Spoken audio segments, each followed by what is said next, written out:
ಲೋಕಸಭೆಯ Congress ticket ಆಕಾಂಕ್ಷಿಯಾಗಿರುವ doctor ಮುದ್ದು ಗಂಗಾಧರ್ ಕೇಂದ್ರ ಮಾಜಿ ಸಚಿವ ಟಿ ಚೆನ್ನಯ್ಯ ಅವರ ಮೊಮ್ಮಗ ಆಗಿದ್ದಾರೆ. ನಮ್ಮ ಸಹೋದರ ಬಾಲಾಜಿ ಚೆನ್ನಯ್ಯ ಯಾರದ್ದೋ ಪ್ರಚೋದನೆಗೆ ಒಳಪಟ್ಟು ಪತ್ರಿಕಾಗೋಷ್ಠಿಯಲ್ಲಿ ಸತ್ಯಕ್ಕೆ ದೂರವಾದ ತಪ್ಪು ಮಾಹಿತಿ ನೀಡಿರುವುದಕ್ಕೆ ವಿಷಾದಿಸುವುದಾಗಿ ಮಾಜಿ ಸಚಿವ ಟಿ ಚೆನ್ನಯ್ಯರ ಪುತ್ರ ಲಕ್ಷ್ಮೀನಾರಾಯಣ ತಿಳಿಸಿದರು. ನಗರದ ಪತ್ರಕರ್ತರ ಭವನದಲ್ಲಿ ಈ ಕುರಿತು ಶನಿವಾರ ಸುದ್ದಿಗೋಷ್ಠಿ ನಡೆಸಿ ಮಾತನಾಡಿದ ಅವರು, ನನ್ನ ಹಿರಿಯ ಸಹೋದರ ಬಾಲಾಜಿ ಚೆನ್ನಯ್ಯ ರಾಜಕಾರಣದಲ್ಲಿ ಯಾರದ್ದೋ ಪ್ರಚೋದನೆಗೆ ಒಳಪಟ್ಟು ಪತ್ರಿಕಾಗೋಷ್ಠಿ ಮೂಲಕ ತಪ್ಪು ಮಾಹಿತಿ ನೀಡಿರುವುದು ಕಂಡು ಚೆನ್ನಯ್ಯರ ಕುಟುಂಬದವರು ಬಹಳ ನೋವು ಅನುಭವಿಸುವಂತಾಗಿದ್ದು, ಸಮಾಜದಲ್ಲಿ ಮುಜುಗರಕ್ಕೆ ಒಳಗಾಗಿದ್ದೇವೆ ಅಂತ ಬೇಸರ ವ್ಯಕ್ತಪಡಿಸಿದರು. ಟಿ ಚೆನ್ನಯ್ಯ 3 ಪತ್ನಿಯನ್ನ ಹೊಂದಿದ್ರು. ಈ ಪೈಕಿ ಜಯಲಕ್ಷ್ಮಮ್ಮರ ಸಹೋದರ ತಹಶೀಲ್ದಾರ್ ತಿಮ್ಮರಾಯಪ್ಪರ ಮೊಮ್ಮಗ ಮುದ್ದು ಗಂಗಾಧರ ಆಗಿದ್ದಾರೆ. ಇವರ ತಂದೆ ಚನ್ನಪ್ಪ. ಇವರು ಮೂಲತಃ ಚಿಕ್ಕಬಳ್ಳಾಪುರಕ್ಕೆ ಸುಮಾರು 1.5 ಕಿಲೋಮೀಟರ್ ಅಂತರದಲ್ಲಿ ತಿಪ್ಪೇನಹಳ್ಳಿ ನಿವಾಸಿಗಳಾಗಿದ್ದಾರೆ. ಡಾಕ್ಟರ್ ಮುದ್ದು ಗಂಗಾಧರ್ ಅವರು ಟಿ ಚೆನ್ನಯ್ಯರಿಗೆ ಪತ್ನಿ ಜಯಲಕ್ಷ್ಮಮ್ಮರ ಕಡೆಯಿಂದ ವರಸೆಯಲ್ಲಿ ಮೊಮ್ಮಗನಾಗುತ್ತಾರೆ. ಹಾಗಾಗಿ ಅವರು ಟಿ ಚೆನ್ನಯ್ಯ ಕುಟುಂಬದವರು ಹೇಳಿಕೊಳ್ಳಲು ತಾವು ಟಿ ಚೆನ್ನಯ್ಯರ ಮೊಮ್ಮಗನೆಂದು ಪರಿಚಯಿಸಿಕೊಳ್ಳುವುದರಲ್ಲಿ ಯಾವುದೇ ತಪ್ಪು ಇಲ್ಲ ಅಂತ ಸ್ಪಷ್ಟನೆ ನೀಡಿದರು. ತಮ್ಮ ಕುಟುಂಬದಲ್ಲಿ ಯಾವುದೇ ಭಿನ್ನಾಭಿಪ್ರಾಯಗಳು ಇಲ್ಲ. ನಾವೆಲ್ಲ ವಿಭಾಗ ಮಾಡಿಕೊಂಡಿದ್ರೂ ಸಹ ಒಗ್ಗಟ್ಟಾಗಿ ಸೌಹಾರ್ದತೆ ಕಾಪಾಡಿಕೊಂಡು ಮುಂದುವರೆದಿದ್ದೇವೆ. ಯಾವುದೇ ರೀತಿ ಕಲಹಗಳು ನಮ್ಮಲ್ಲಿ ಇಲ್ಲ. ಬಾಲಾಜಿ ಅವರು ಜೆಡಿಎಸ್ ಪಕ್ಷದ ಪ್ರಬಲ ಆಕಾಂಕ್ಷಿ ಅಂತ ಹೇಳಿಕೊಂಡಿದ್ದಾರೆ. ಅವರಿಗೆ ಟಿಕೆಟ್ ನೀಡಿದ್ದಲ್ಲಿ ನಮ್ಮ ಕುಟುಂಬದವರೆಲ್ಲ ಚುನಾವಣೆಗೆ ಶ್ರಮಿಸುತ್ತೇವೆ ಅಂತ ನುಡಿದರು. ಈ ಹಿಂದೆ 2 ಬಾರಿ ಲೋಕಸಭೆಗೆ ಸ್ಪರ್ಧಿಸಿ 8ರಿಂದ 10 ಸಾವಿರ ಮತಗಳಿಂದ ಸೋಲನ್ನಪ್ಪಿದ್ರು. ಆದರೂ ಆ ಸಂದರ್ಭದಲ್ಲಿ ನಮ್ಮ ಕುಟುಂಬದವರೆಲ್ಲ ಹಗಲು ರಾತ್ರಿ ಚುನಾವಣೆಯಲ್ಲಿ ಕೆಲಸ ಮಾಡಿದ್ದೆವು ಅಂತ ನೆನಪಿಸಿದ್ರು.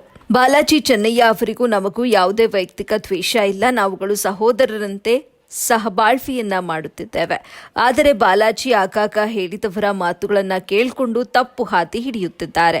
ಈ ಹಿಂದೆಯೂ ಸಹ Varthur Prakash, K Srinivas Gowda, KH Muniyappa, DS Veeraiah, S Muniswamy ಇವರ ವಿರುದ್ಧ ಹೇಳಿಕೆಗಳನ್ನು ನೀಡಿ ವಿರೋಧ ವ್ಯಕ್ತಪಡಿಸಿರುವುದು ಸಹಜವಾಗಿದ್ರೂ ಸಹ ಈಗ ಹೇಳಿಕೆ ನೀಡಿರುವುದು ವರಸೆಯಲ್ಲಿ ನಮಗೆ ಮಗನಾಗಿರುವ ಡಾಕ್ಟರ್ ಮುದ್ದು ಗಂಗಾಧರ್ ವಿರುದ್ಧ ಹೇಳಿಕೆ ನೀಡಿರುವುದು ನಮ್ಮ ಕುಟುಂಬಕ್ಕೆ ಅಪಮಾನವಾಗುವಂತೆ ಆಗಿರುವುದರಿಂದ ನಾವುಗಳು ಮಾಧ್ಯಮದ ಮುಂದೆ ಸತ್ಯಾಂಶವನ್ನ ಸಮಾಜಕ್ಕೆ ತಿಳಿಸುತ್ತಿದ್ದೇವೆ ಅಂತ ವಿವರಿಸಿದ್ರು. ಟಿ ಚೆನ್ನಯ್ಯರ ಮೊಮ್ಮಗ ಸಂದೀಪ್ ಮಾತನಾಡಿ, ಬಾಲಾಜಿ ಅವರು ನಮ್ಮ ಚಿಕ್ಕಮ್ಮ ಶಾರದಮ್ಮನವರ ಮಗ ಆಗಿದ್ದಾರೆ. ನಮಗೆ ವರಸೆಯಲ್ಲಿ ಚಿಕ್ಕಪ್ಪ ಆಗಬೇಕು. ಡಾಕ್ಟರ್ ಮುದ್ದು ಗಂಗಾಧರ್ ನನಗೆ ಸಹೋದರರಾಗಬೇಕು. ಬಾಲಾಜಿ ರಾಜಕೀಯ ಕ್ಷೇತ್ರದಲ್ಲಿ ಮುದ್ದು ಗಂಗಾಧರ್ ಬೆಳವಣಿಗೆ ಇಚ್ಛೆ ಪಡದೆ ಅಸೂಯೆ ಪಟ್ಟು ಮಾಧ್ಯಮಗಳಿಗೆ ತಪ್ಪು ಮಾಹಿತಿ ನೀಡುವ ಮೂಲಕ ಮುದ್ದು ಗಂಗಾಧರ್ ಅವರ ವರ್ಚಸ್ಸಿಗೆ ಕುಂದುಂಟು ಮಾಡಲು ವಿಫಲ ಪ್ರಯತ್ನ ನಡೆಸುತ್ತಿದ್ದಾರೆ ಅಂತ ಹೇಳಿದ್ರು. ಈಗ ಬಾಲಾಜಿರವರು ಸುಳ್ಳು ಆರೋಪ ಮಾಡಿದರೆ ಅವನು ಸ್ಪಷ್ಟನೆ ಕೊಡ್ತಾ ಇದ್ದಾನೆ ಅಷ್ಟೇ. ನೀನೇನು ಅರ್ಥ ಮಾಡ್ಕೊಂಡು ಸ್ಪಷ್ಟನೆ ಕೊಡ್ತಾ ಇಲ್ಲ ಅಂತ ಹೇಳಿಲ್ಲ. ಆದ್ರೆ ಈಗ ಬಾಲಾಜಿ ಅವರು ಮೊನ್ನೆ ಒಂದು ಸ್ಟೇಟ್ಮೆಂಟ್ ಹಾಕಿದ್ರು. ಏನಂತ ಹೇಳ್ಬಿಟ್ಟು, ಮೊನ್ನೆ ನಾನು ಒಬ್ಬ JDS ಪ್ರಬಲ ಆಕಾಂಕ್ಷಿ ಅಂತ ಹೇಳ್ಬಿಟ್ಟು, ನಮ್ಮ ಬಾಲಾಜಿ ಅವರು 2 ಸಲ ಲೋಕಸಭೆ ಸದಸ್ಯರಿಗೆ MP ಎಲೆಕ್ಷನ್ ನಿಂತಿದ್ದಾಗ ನಾವು ನಮ್ಮ ಕುಟುಂಬ ವರ್ಗದವರು, ನಮ್ಮ ಕೋಲಾರ ತಾಲೂಕು ಏನಿದೆ ಅವ್ರ ನಾಗರಿಕರು ಎಲ್ಲರೂ ಕೂಡ ವೋಟ್ ಹಾಕಿ ಕೂಡ ಕೇವಲ ಒಂದು 8,000 10,000 ಮತಗಳಿಂದ ಅವರು ಸೋಲು ಉಣ್ಬೇಕಾಯಿತು. ಅದು ನಮ್ಮ ದುರಾದೃಷ್ಟನೇ, ನಮ್ಮ ಕುಟುಂಬದ ದುರಾದೃಷ್ಟನೇ ಹೇಳೋಕೆ ಇಷ್ಟಪಡ್ತೀನಿ. ನಮ್ಮ ಅಣ್ಣವರು JDS, ನಮ್ಮ ಅಣ್ಣವರು ಬಾಲಾಜಿ ಚೆನ್ನಯ್ಯನಾದ ಅಂತ ಹೇಳ್ಬಿಟ್ಟು ಏನ್ ಹೇಳ್ತಾರೆ, JDS ಪ್ರಬಲ ಆಕಾಂಕ್ಷಿ ಅಂತ ಹೇಳ್ತಾ ಇದಾರೆ. ಅವ್ರಿಗೆ ಸೀಟ್ ಸಿಕ್ಕಿದ್ರು ನಮಗೆ ಸಂತೋಷ. ನಮಗೆ ಅವರಿಗೆ ವೈಯಕ್ತಿಕವಾದ ಯಾವ ದೇಶವೂ ಇಲ್ಲ. ಅವ್ರು ನಿಂತ್ಕೊಂಡೆ ಕೂಡ JDS ಕೂಡ ನಮ್ಮ ಅವ್ರಿಗೆ ಸೀಟ್ ಸಿಕ್ಕಿದ್ರು ಕೂಡ ನಮ್ಮ ಕುಟುಂಬ ವರ್ಗದವರು ಕೂಡ ಎಲ್ಲರೂ ಕೂಡ ಅವರಿಗೆ ಎಲ್ಲಾ ರೀತಿಯಲ್ಲಿ ಸಹಕಾರ ಮಾಡೋದಕ್ಕೆ ನಾವು ಒಪ್ಪಿಗೆ ಮಾಡ್ತೀವಿ. ಅದೇ ರೀತಿ ಕೂಡ ಇವರು ಕೆಲವು ವಿಚಾರಗಳಿಗೆ ಹೇಳ್ಬೇಕಾದ್ರೆ ಯಾವ ರೀತಿ ಆರೋಪ ಮಾಡ್ತಾ ಇದಾರೆ ಅಂತ ಹೇಳ್ಬಿಟ್ಟು, ನಮ್ಮ ಕುಟುಂಬ ವರ್ಗಕ್ಕೆ ಯಾವ ರೀತಿ ಆರೋಪ ಮಾಡ್ತಾ ಇದಾರೆ ಅಂತ ಹೇಳ್ಬಿಟ್ಟು, ಈ ಎಲೆಕ್ಷನ್ ಬಂದಾಗ ಸಮಯದಲ್ಲಿ ಮಾತ್ರ ಕೂಡ ಒಂದು ಆಚೆ ಕಡೆ ಕೂಡ ಒಂದು ಸತ್ಯವಾದನ್ನ ತಿಳ್ಕೊಳ್ಳೋದನ್ನ ಪ್ರತಿಯೊಂದು ಕೂಡ ಸುಳ್ಳು ಬೇರೆಯವರು ಪ್ರಚೋದನೆಯಿಂದ ಹೇಳಿಕೆ ಕೊಡ್ತಾ ಇದ್ದಾರೆ. ಈಗ ಬಾಲಾಜಿ ಚೆನ್ನಯ್ಯವ್ರ ಬಗ್ಗೆ ಒಂದು ನಮ್ಮ ಬಗ್ಗೆ, ನಮ್ಮ ಕುಟುಂಬದ ಬಗ್ಗೆ ಒಂದು ಅಪಪ್ರಚಾರ ಮಾಡ್ತಾ ಇದ್ದಾರೆ. ಇವರು ಯಾರ ಬಗ್ಗೆ ಅಪಪ್ರಚಾರ ಮಾಡಿಲ್ಲ ಅಂತ ಹೇಳೋದಕ್ಕೆ ನಾನು ಕೆಲವು ನಿರ್ದೇಶನ ಕೊಡ್ತೀನಿ. ಒಂದು ಸಲ ವರ್ತೂರು ಅಣ್ಣ ಅವ್ರ ಕಡೆ ಇದ್ದಾಗ, ಒಂದ್ಸಲ ಮತ್ತೆ ಏನಾರು ಮಾಡಿದ್ರು ಕೂಡ ಕೆಲವು ವರ್ತೂರು ಇದ್ದಾಗ ಕೂಡ ಅವ್ರಿಗೆ ಒಂದ್ಸಲ ಅವ್ರಿಗೆ ಇಷ್ಟ ಇದ್ದಾಗ, ಅವ್ರಿಗೆ ಎಲೆಕ್ಷನ್ ಇದ್ದಾಗ ಅವ್ರ ಬಗ್ಗೆ ಅಪಪ್ರಚಾರ ಮಾಡ್ತಾರೆ. ನಮ್ಮ ಶ್ರೀನಿವಾಸ್ ಗೌಡ್ರು ಅವ್ರ ಅಣ್ಣನಿದ್ದಾಗ ಕೂಡ ಅವರು ಕೂಡ ಅವ್ರ ಬಗ್ಗೆ ಕೂಡ ಒಂದ್ಸಲ ಅಪಪ್ರಚಾರ ಮಾಡಿದ್ರು. ಮತ್ತೆ ನಮ್ಮ ಲೋಕಸಭಾ ಸದಸ್ಯರಾದಂತ KH ಮುನಿಯಪ್ಪನವರು ಅವರನ್ನಿಂದ ಕೂಡ ಅವ್ರ ಬಗ್ಗೆ ಇಲ್ಲ ಸಲ್ಲದನ್ನ ಆರೋಪ ಮಾಡಿದ್ದಾರೆ. ಮತ್ತೆ ಇವರು ಲೋಕಸಭಾ ಮನೆ ಈಗಿನ ಸದಸ್ಯರಾದಂತ ಮುಷಾವರ ನಿತ್ಯದ ಕೊಡೋರು ಆಗಲೂ ಕೂಡ ಇಲ್ಲ ಸಲ್ಲದನ್ನ ಆರೋಪ ಮಾಡಿದ್ದಾರೆ. ನಮ್ಮ ಶ್ರೀನಿವಾಸಪುರದ MLA ರಮೇಶ್ ಕುಮಾರ್ ಅವರು ನಿಂತ ಕೂಡ ಅವ್ರ ಮೇಲೆ ಕೂಡ ಇಲ್ಲ ಸಲ್ಲದನ್ನ ಆರೋಪ ಮಾಡಿದ್ದಾರೆ. ಅಂತ ರೀತಿಯಲ್ಲಿ ಅವರಿಂದ ಸಹಾಯ ಪಡೆದು ಅವರಿಂದ ಅವರು ಸಹಕಾರ ಮಾಡಿದಾಗ ಕೂಡ ಅವ್ರಿಗೆ ಮತ್ತೆ ಒಂದು ಎಲೆಕ್ಷನ್ ಇದ್ದಾಗ ಅವ್ರ ಮೇಲೆ ಇಲ್ಲ ಸಲ್ಲದ ಆರೋಪಗಳು ಮಾಡುವಾಗ ನಮ್ಮ ಕುಟುಂಬದಲ್ಲಿ ಒಬ್ಬ ವ್ಯಕ್ತಿ ಅಂತ ಕೂಡ ಈಗ ನಮ್ಮ ಬಾಲಾಜಿ 2 ಸಲ ನಿಂತರು ದುರದೃಷ್ಟವತ್ತು ಸೋಲುಗೊಳ್ಳಬೇಕಾಗಿತ್ತು.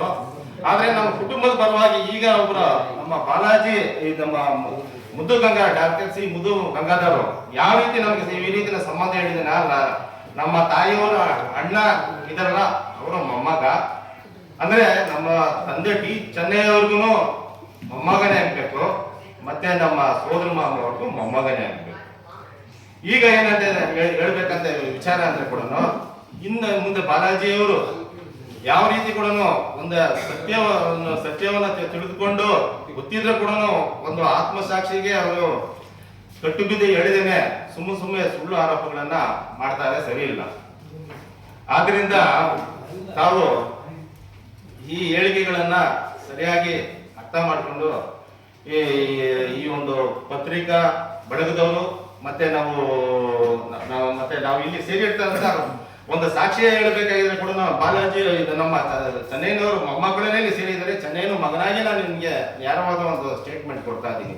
ಮುದ್ದು ಗಂಗಾಧರ್ ಅವರು ಹೇಳಬೇಕಾದ್ರೆ 100ಕ್ಕೆ ಸತ್ಯವಾದ ಚೆನ್ನೈನವರ ಮೊಮ್ಮಗನೇ ಅಂತ ಹೇಳ್ಬಿಟ್ಟು 100ಕ್ಕೆ ಸತ್ಯವಾದ ವಾಸ್ತವಾಂಶ ಕೋಟೆ. ನೀವು ಕಾಂಗ್ರೆಸ್ ಬೆಂಬಲಿಗರ? ಸರ್, ನೀವು ಕಾಂಗ್ರೆಸ್ ಬೆಂಬಲಿಗರ? ನಾನು ಕಾಂಗ್ರೆಸ್ ಯಾವ ಪಕ್ಷದ ಬೆಂಬಲಿಗನಂತ ನಾನು ಹೇಳ್ತಾ ಇಲ್ಲ. ನಾನು ಯಾವ ಪಕ್ಷದ ಬೆಂಬಲಿಗನ ನಾನು ಹೇಳೋದಕ್ಕೆ ಇಷ್ಟಪಡ್ತಾ ಇಲ್ಲ. ಈಗ ನಾವು ಬಾಲಾಜಿಯವರು ಹೇಳ್ತಾ ಇದಾರೆ ಏನಂತ ಹೇಳ್ಬಿಟ್ಟು ಮುದ್ದು ಗಂಗಾಧರ್ಗೂ ಮತ್ತೆ ನಮ್ಮ ಕುಟುಂಬದವ್ರಿಗೂ ಯಾವ ರೀತಿಯ ಸಂಬಂಧ ಇಲ್ಲ ಅಂತ ಹೇಳೋದಕ್ಕೆ ಹೇಳ್ತಾ ಇದ್ದಾರೆ.